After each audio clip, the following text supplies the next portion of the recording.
Hi everyone, it's Sam, NFTstatistics, and this is your Proof Daily NFT Countdown. I'm going to talk today about Moonbirds, a bunch of announcements there from my employer. We're also going to talk about PEPE, this token, the meme token that just kind of keeps going up and up and up over the past 3 days. It's a new one. Let's get right into it, starting with a quick market overview. Volumes were down pretty bad. I said down bad there. I'll show you why in a second. Most of the market share, again, with Blur, about 73%. The reason I said is down bad, though, is because you can't see it on this chart. This is a 4-month or 6-month chart, but volumes right now on OpenSea are at 20-month lows. This is the lowest ETH volume that OpenSea has done since July of 2021, when things really kind of popped off. That was really when, Ponce and PEPE started coming into their own about 20 months ago. Now, it's partially because Blur is obviously taking a lot of share, but Blur volume is also at season 2 lows. So if you look at Blur, basically going back to February 14th, which is the date that things really popped off after their first airdrop, they're at the lows as well. So volumes really pretty tepid kind of across the board. Large cap index down a touch, 0.4%. Strength in Azuki and Clone X. Weakness in World of Women, Gutter, Coda, and Pudgies. Going to talk a bit more about that Azuki strength because I think it's pretty interesting. What you can see here on this chart is that Azuki basically after mid-May of last year was when there was a lot of negative energy around Zagabond and the founder, the project really fall off. We're basically hitting the highs that Azuki has hit since then. And I wanted to look a little bit into what might be driving it. Now, one of the things I talk about a lot is that it's very hard for floor prices to rally when airdrop farmers have a lot of supply, because airdrop farmers are very short term and can really surprise the holder base with big drops, sell a lot all at once. And Azuki used to be no different. If we go back a month, more than 75% of the trades on Azuki were Blur holders dumping onto bids, okay? And that's really a sign of airdrop farming. What you can see in this chart is that has really changed over the past week, over the past few days. Just about 25% of the sales on Azuki have been airdrop farmers dumping into bids. Just tends to mean it's a bit more of a healthy holder base, a bit less of this kind of domino effect where someone dumps into the next. So that's always good to see for a project. And how did they get there? I mean, Dingling swept a bunch. A few other whales have swept a bunch. So I think that's really kind of what has saved them from what a lot of other projects are going through right now.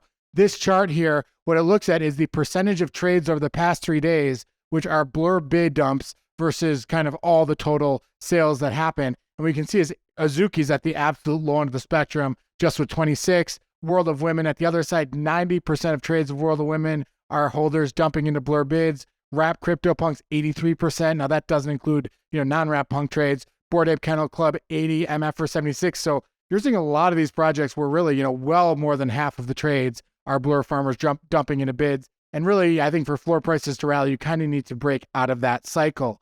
One other thing I wanted to talk about was the 6529 meme card, just because DK Motion is such a stud. I mean, DK Motion, and you can't do him justice with just a JPEG or a screenshot. He basically had this meme card where you have this guy, kind of a classic character in his work, picks up a phone, looks at it, types GM, and then all these other kind of degens pop out, and say GM, and take over. Pretty cool meme card. I wanted to this dropped yesterday, just look at how it did. At first, the trades were kind of at the 0.4, 0.5 range, traded down to like 0.35, but have since really rallied. And right now the floor is around 0.6. So congrats to people who got a hold of that really cool meme card there. Just to touch back on meme cards in general, you can see here that the market cap is kind of back almost towards year-to-date lows. We had that brief spike when Elon rugged us. He tweeted a meme card and then he deleted the tweet. We got a little bit of a spike then, but since then we're kind of back to where we were beforehand.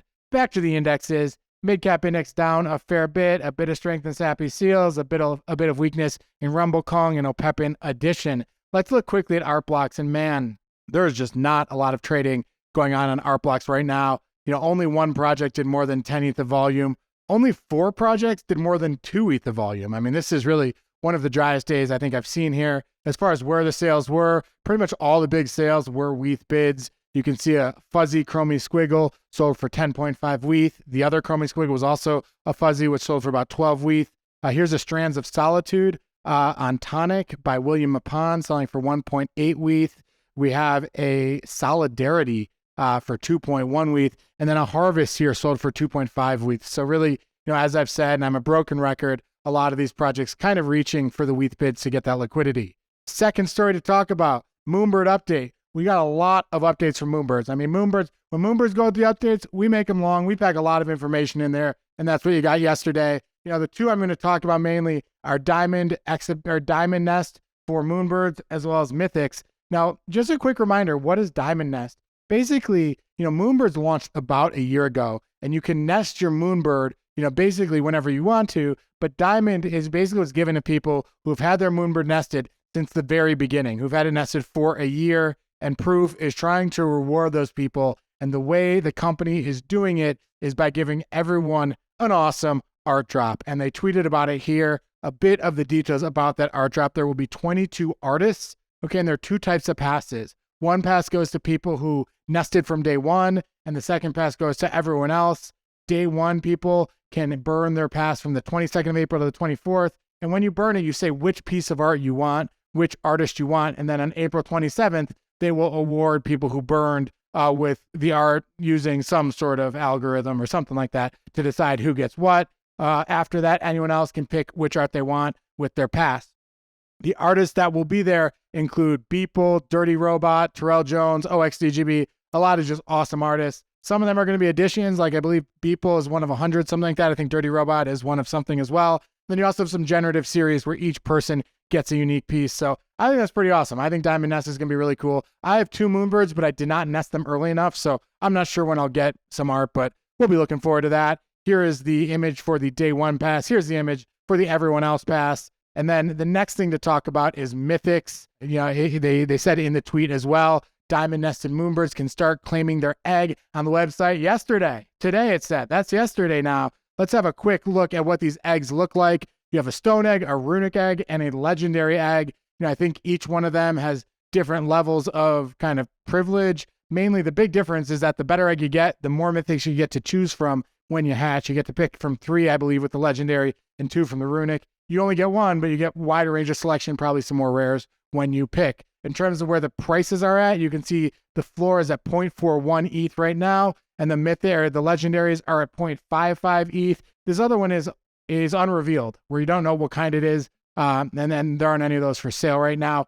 In terms of a bit more details about this, so the hatching of the eggs, the way they're going to do it is 50 eggs are going to hatch per day, and that's going to give you a mythic, and that is going to begin in June. So we got a month and a half of owning these eggs to wait. Now 50 oddities per day are also going to get a mythic. So every single day, there'll be 100 mythics added. I think we end around 20,000 total. The last thing I mentioned here, and they only briefly touched on this, but since they did, I do want to include it. Make sure you know what's going on. That's what I want to do, is that there are talons, which is a currency that is going to be used for stake birds going forward. I think basically that is that Moonbirds want to keep the staking going. They want to give you this currency for it. Kevin compared them to credit card points. The basic idea, I think, is that you can use those points and that currency to get allow lists for artists as more drops happen. One thing Proof does incredibly well is connects with artists and does really cool art drops for the community. So I think that that's something that's going to be really a currency that's going to stem out of the new nesting process and staking. Third thing to talk about, let's talk about the PEPE coin. All right, it's kind of the only thing that's on people's minds right now. So let's go there. Basically went from 0 less than a week ago to $42 million market cap today. A little bit about it. Here is a image that they tweeted, the most memeable meme coin in existence, make PEPE great again. And you can see here it says the dog days are over, basically saying that we are trying to be Dogecoin, we're trying to be Shibu, all those. And that is a good target. Why is that a good target? Because Shibu has a $6 billion market cap.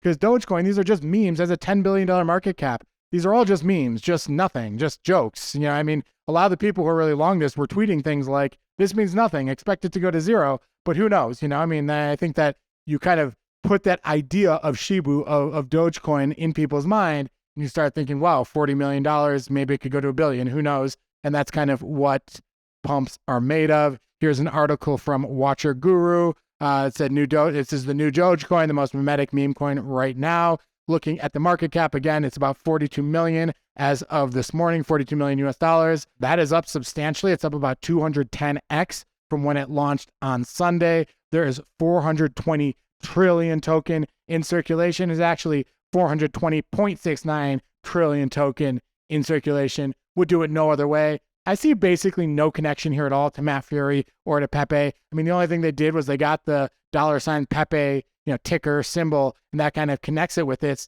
kind of genius, whoever did it. And yeah, there are more than 10,000 holders. So there are a lot of people who are getting involved. As much as it's on fire, it's basically gone up 50% versus yesterday. So the positive energy continues. I don't know what's going to happen there.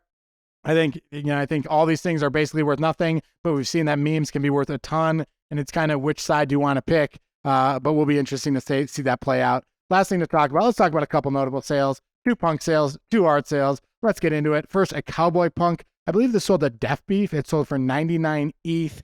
You can see here, this is a chart of the Cowboy hat floor price. The floor for Cowboy hats has not been below 100 basically since, that 2021, July 2021, when things popped off. But we're seeing the punk's floor price go down pretty sharply. And with that, the grails go down as well. We also know grail premiums are down. So interesting sale, 99 ETH, according to Deep Value NFT, is right where we had that. You have a Hoodie punk that sold for 183 ETH. We've talked about hoodies a lot. This is pretty low for a hoodie. I think below where we've seen other ones recently. We did have one at 180, but still, for a clean one like this is a pretty good price. It was bought by Punk's OTC. Now, an interesting story about this punk is this punk actually never changed wallets from where it was claimed. It was claimed in 2017, sat in the same wallet the entire time. I heard that the owner actually lost the key, lost the punk, found it in some cold storage, and just sold it to Punk's OTC. So congrats to the seller. That's pretty awesome that you found it and you got some liquidity there.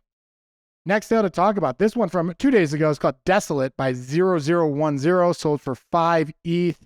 Here is a tweet from the artist saying, say hello to the new owner of Desolate, be nice. The buyer is called Itasha, said, am a bit in disbelief, basically about this purchase. Now, a bit more about 0010. A lot of this kind of like Japanese look and feel to his art. He's had some pretty massive sales, 8.69 ETH, 12 ETH, 9.99 ETH, 5.2. So getting a sale at 5 ETH, honestly, nothing to scoff at right now. And this was a secondary sale, but nice to see that. Nice to see that liquidity again. What we're seeing this is constant, is that everybody is selling at prices well below where they were selling it a year or two ago, with the only occasional rare exception to that. The other thing about 0010 is that he has a merch store, which has some awesome stuff in there. I think it's really cool. Posters with his work, sweaters, sweatshirts, hoodies, t-shirts. So that was kind of fun exploring his website to see that. And the last sale to talk about, this piece, As We Fade to Gray by Luis Ponce, sold for 8.8 ETH.